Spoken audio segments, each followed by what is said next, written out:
Hi, my name is Madhu, and today I will be reading 10 poems. Um, the first one is called Self-Portrait. Self-Portrait. The python holds its tail in its mouth to measure the time, yawns and realizes that it may be anything it wants. A blue deer, a cutting machine, a card drawn at the birth of time. In an endless geometry of repetitions, women drive stakes into the ground. Out comes water? No. Out come wine, mud, honey, and haze. I open my mouth to consume it. The carpet, up close, is a body of lights. This next one is a series of haikus about my grandmother. It's called My Grandmother, Snake Bitten. On the sugarcane farms where my grandmother wept, the cows lay aching. A woman who bleeds cannot leave the four walls of her own home except to fetch the water, watch ants on the limestone walls, inside looking out. In Kumbakonam, the cardinal directions are guarded by gods. Temples of gray stone where a woman may walk in, feel her own heart break. My grandmother, the ping pong champion, who could memorize textbooks, raised 3 children with a silent man, and even survived a snake bite. Beside her, I pulled the well water, called her my Rani of Jhansi. All this in a town where the heat lay so thick, you had to fight to breathe. This one is Creation Haibun. You wind through the spaces between houses like differently colored chalk. I always could see you continue walking even as the homes fade in the sink of night. Air becomes lifeless, you tell me. The memories hook and pull at the corners of your mouth, the older we get. Putting your palm on the dissolving concrete walls, then on the heads of green-tipped plants, you tell me there is no one left to trust. The hills dip and sway, and the monkeys grow louder, louder, cackling and battling in the mango tree. What about them, I ask you? You spread your great arms out in a genuine wingspan as the sun catches your beard. They are the knowers, you say, not looking at them. We have faded ourselves from nature. We make our bodies machines and beat the beaten path. I take a bite out of the mango and swallow the skin. Forgetting the sun, he hardens into the wall. I embrace the cold. This one is called Elegy Over Bread. You confront your mother-in-law on the porch step. Watch her hair dripping, eel-like, one sundial facing another. Over the plate, you crack the sourdough and pour over it the olive oil, garlic, and red chilies. The body, undone. You are thinking about your sons, and it is not a field of longing, but a series of gaps, an exercise in how much you can keep swallowed in the cleave of your throat. A chickadee hums. Across the street, the slamming of doors. Here in this knot you've made, you've raised children and forgotten the tiredness of an open heart, the jeweled fruit in an open market.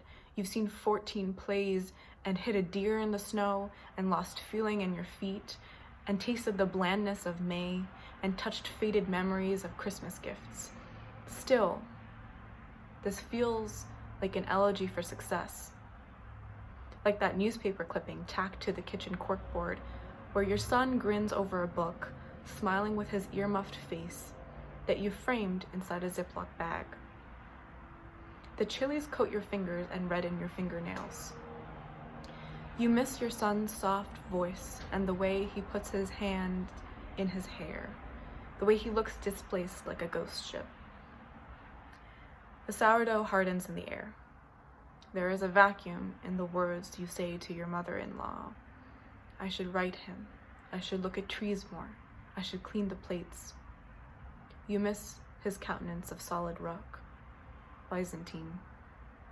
An ahistorical cord binds you two, mother, mother-in-law, mother, mother-in-law, mother, law, the two of you, that is, cracking sourdough and crust, wielding catastrophe after catastrophe, thinking about the warrior, hunter, and gatherer, feeling the shaft of time and following its red line across this generous clearing of unquiet.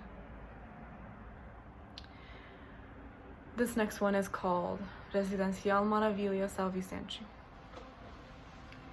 The bellies replete from sex press against each other, as we discuss if it is all possible for learned men to have children with other learned men. What a world that would be. Not like this world, where people throw dark knives at each other, changing form in the air to words, an act, then an ideology, under the guise of shared drunkenness. Here, there is nothing we can do. The two of us sharing this small bed, in a room that the wind loves so much it rattles the doors off its hinges, beats the windows, shrieks and prays and lays a wreath around the building, to be let in once for a final consumption. This one is called Nataraj. Sunday we went to the city on a day gone by. We were all backwards facing in that room, tied to the ankle of a goat herd. I don't know of many ladies decked in orange, but she had perfect gashes of saffron. With her orange cap, she remarked the head of a crowd of watchers. Even here, in snow country, a god can be everywhere. She spoke from a point in my future, and the distance between us in this room was really 100 miles of black glass.